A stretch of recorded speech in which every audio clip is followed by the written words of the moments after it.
বৃদ্ধ দেখাইতে এই খলিলের নামে কিসের নিয়ে এই অভিযোগ গোনা দেয়? খলিল কি করছে? প্রবাসী বউরা অনেক কিছু আবেগ প্রকাশ করে, এই না কয়। আবার হে কয় যে তোর বউ এত খায় অত খায়। বললাম তোমার বলার সামনে তোমার সামনে বলার খলিলা তুমি ওই খলিলের কথা তোমার কথা না করছো, আমার কথা খলিলের কথা কই না, এগুলো আমার বই রাখবার দেবো না। কামিন করলি তুই তো রাখবার দেবো না, তোর বই রাখবার দেবো না, কারণ কি আপনার কি তারা কথা তুই তুই করলি করলি তো মুখ দেবো রে। ওই বল হয়েছে ওই মেয়া এই মেয়া কামিন টামিন করে আনার পরে এখন এরা ওই মেয়ে যাবো ওই মেয়ে সারান ওই মেয়ে সারান সে মেয়ে আবার আমাই করে নেক্সট ঘুরতে ঘুরতে আমার কাছে আইলো দেখতে বললো মাতবার আমার পুরান বই আনলো মেয়ে ঠিক আনলো আমরা হতির মধ্যে মেয়ে দিব না, আমাকে ম্যাডাম সাদা করা করে দেন। মেয়ের বয়স হলো কাগজ হচ্ছে 14 বছর, বিয়ে হয়েছে 3টে, শুনছেন?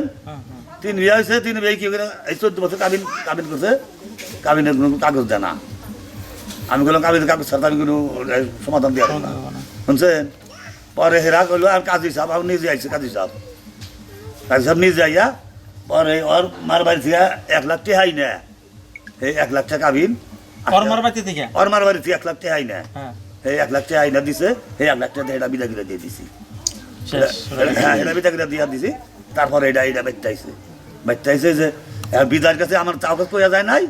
হ্যাঁ, এরপরে আমি জানলাম কবে এই রোজার মধ্যে মনে করেন নারাইয়া গো নারাই দিন লাইট মানে বউ শাশুড়ি নারাই জামাই তো নাই দেশে না, জামাই তো গেছে শাশুড়ি পাড়ায় পাড়ায় গায়ে ঘুরে যে আমার পোলার না কয় তুই এক রাত থাকা হারবি না আমার পোলার ছাড়া তোরে রাখুন তো করে। আমি না স্বামীর কাছে কইতেই পারি, বিদেশি প্রবাসী বউরা অনেক কিছু আবেগ প্রকাশ করে, এই না কয়। আবার হে কয় যে তোর বউ এত খায় অত খায়, তোর মেয়ে এত খায়, তোর বউ এসে খাইবার নিগে হইবার নিগে কাম কর। আমি কল কাম সম্পূর্ণই করি, হ্যাঁ আমার এত কিছু না, আমি সংসারের কাজ করি, ভাত খাই। আপনার বাসুরের লোকজন আপনাকে হেরা চাই জায়গা থেকে উড়া যায় তোমার হেরা নাহলে চাইতে আমার যায় কাম করে খায়। আপনার খালা তো ভাই চাইতেছে এখানে আপনি থাকেন, আপনি থাকেন, তার এই শর্ত কথা। এই স্বার্থ কথা। বৃদ্ধ দেখাইতে এই খলিলের নামে কিসের নিয়ে এই অভিযোগ গোনা দেয়? খলিল কি করছে?